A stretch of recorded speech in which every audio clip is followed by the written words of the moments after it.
आज हम बात करते हैं about the anaemia in pregnancy. Anaemia की बात करता हूं तो बच्चों एनीमिया बेसिकली दो प्रकार का होता है प्रेगनेंसी के अंदर। एक होता है फिजियोलॉजिकल एनीमिया और सेकंड होता है पैथोलॉजिकल एनीमिया। हम यहां पर देखते हैं फिजियोलॉजिकल एनीमिया की बात करते हैं। तो बच्चों याद रखना, आपको यहां से एग्जाम से क्या क्वेश्चन पूछा जाएगा कि पूछेगा most common anaemia during pregnancy. अगर आपको पूछा जाए तो कौन सा एनीमिया होता है, तो वह होता है फिजियोलॉजिकल एनीमिया।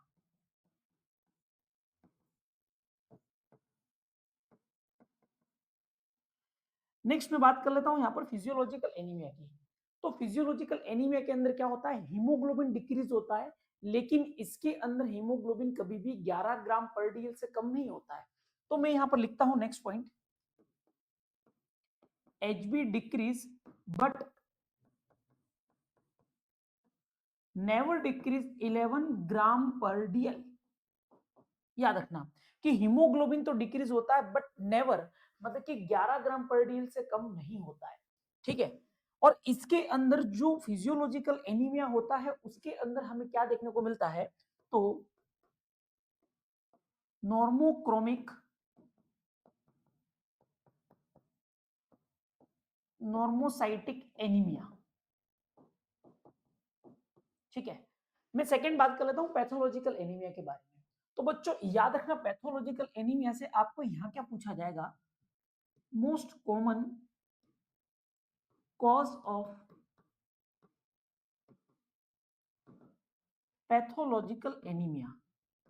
अगर आपको एग्जाम में बच्चों क्वेश्चन पूछा जाए कि पैथोलॉजिकल एनीमिया का मोस्ट कॉमन कॉज क्या होता है, तो इसका मोस्ट कॉमन कॉज होता है आईडीए, जिसे हम कहते हैं आयरन डेफिशिएंसी एनीमिया।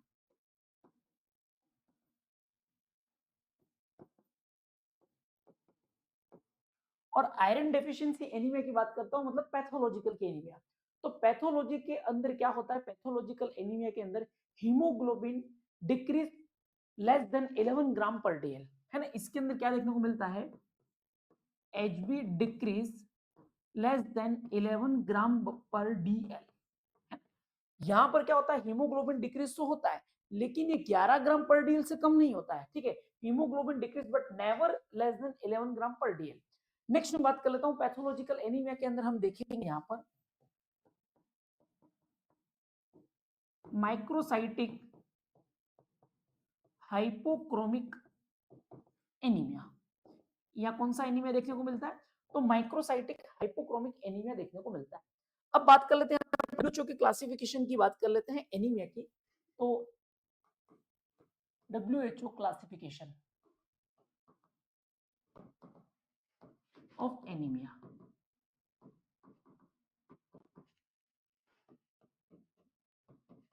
डब्ल्यूएचओ ने क्या किया है कि इसे कितने कैटेगरी के, सबसे पहला आता है माइल्ड, सेकंड आता है मॉडरेट, देन आता है सीवियर। माइल्ड कितना होता है, तो 10 से लेकर के 10.9 ग्राम पर डीएल। मैं मॉडरेट की बात करता हूं बच्चों, तो मॉडरेट के अंदर कितना देखने को मिलता है, तो 7 टू 9.9 ग्राम पर डीएल, है ना, लेस देन 7।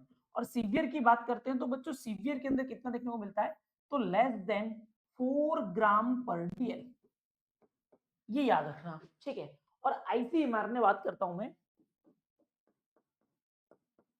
आईसीएमआर ने एक और एनीमिया बताया, आईसीएमआर आल्सो डिफाइन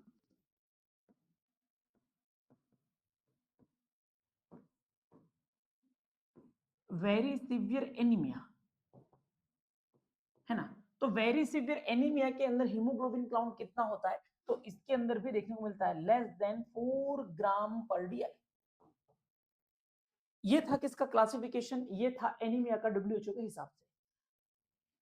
मैं बात कर लेता हूं IFA, iron folic acid supplementation की बात करता हूं, तो बच्चों इसके पिल्स की बात कर लेते हैं, जो इसके टैबलेट की बात करते हैं। तो पूछा जाएगा आपको आयरन कितना होता है, आयरन होता है 60 mg, और आपको पूछेगा फॉलिक एसिड कितना होता है, तो फॉलिक एसिड होता है 500 mcg, माइक्रोग्राम होता है। ये याद रखना, कई बार एग्जाम में क्वेश्चन पूछा गया है। और इवन तक ये नहीं, इससे ये पूछा कि ये जो पिल्स होती है ना, मतलब कि ये जो टैबलेट होती है, इसका कलर कैसा होता है। तो बच्चों इसका जो कलर होता है वो होता है कैसे कलर का, रेड कलर की होती है, लाल कलर की टैबलेट होती है। Next, most common cause of maternal mortality